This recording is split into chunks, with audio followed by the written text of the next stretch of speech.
Na-play na? Oh, and by the way, guys, we are in our vacation today.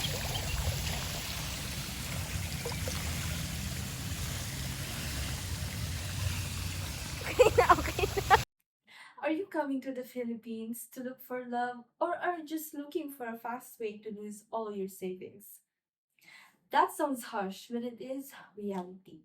The Philippines is famous for its warm and affectionate people, but it is also a place where foreigners arrive with their guard down, get swept up in the emotion, and end up in a financial nightmare. However, there are many expats living in a wonderful, stable, and real relationship.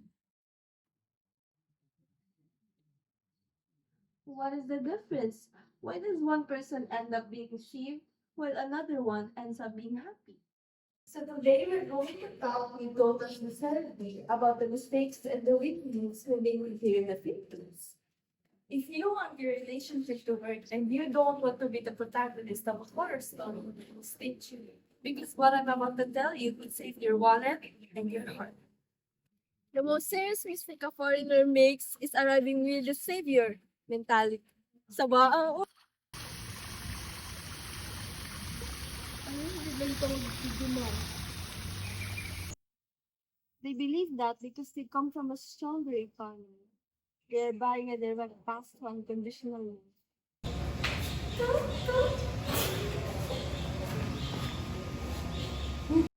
This is a complete miscalculation. When you base on the beginning of a relationship on money, on paying per phone bills, on family debts, or buying an expensive gift through the very first week, you are not creating a bond. You are creating a transaction. If your relationship starts based on constant help, you will never know if that person would be with you if you didn't have money. And that is where the scam begins. Because as soon as the funds run out, the interest disappears. Cultural clash and boundaries. Another common mistake is failing to understand the concept of an extended family.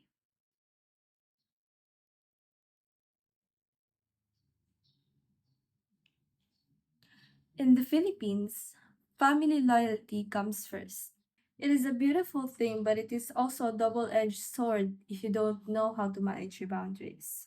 Many foreigners fail because they try to impose the Western culture of just you and me. But here, the decisions, the financial problems, and the needs of siblings. Parents and aunts and uncles are usually part of the daily conversation.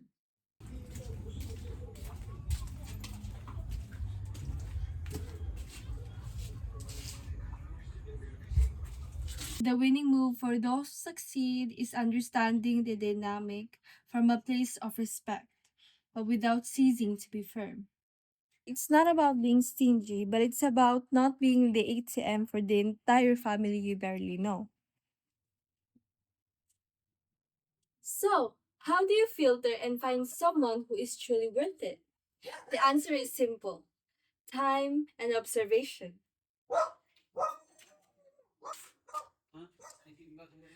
The dogs are so noisy.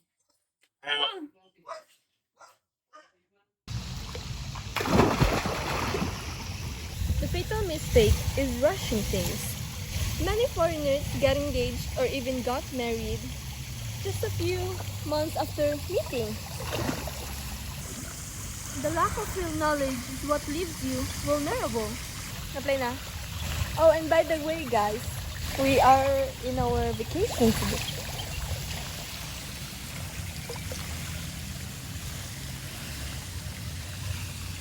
Okay na, okay na. The right person will not ask you for money a few days after talking to you. But the right person who will be concerned with getting to know you, understanding your culture, and building a life with you, not with seeing what benefits they can get from you.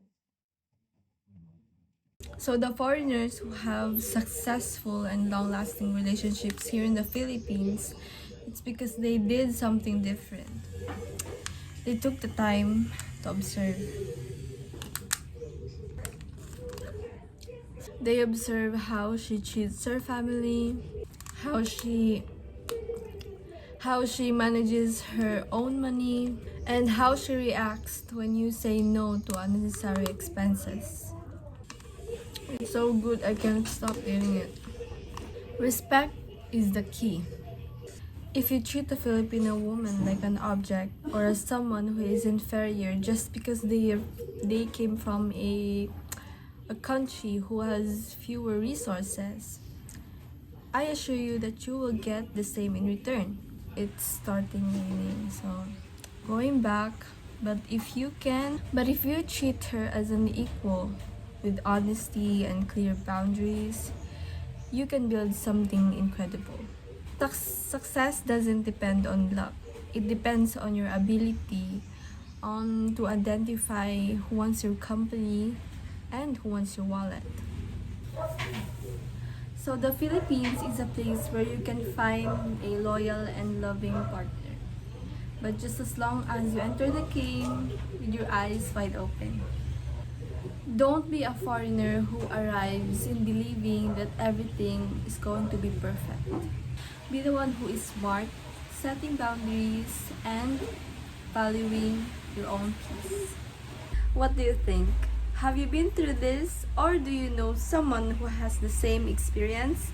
Leave it in the comments. I want to read your stories. Bye! Don't forget to click the like button if this video opened your eyes. And subscribe for more unfiltered realities about life here in the Philippines. See you in the next video. Keep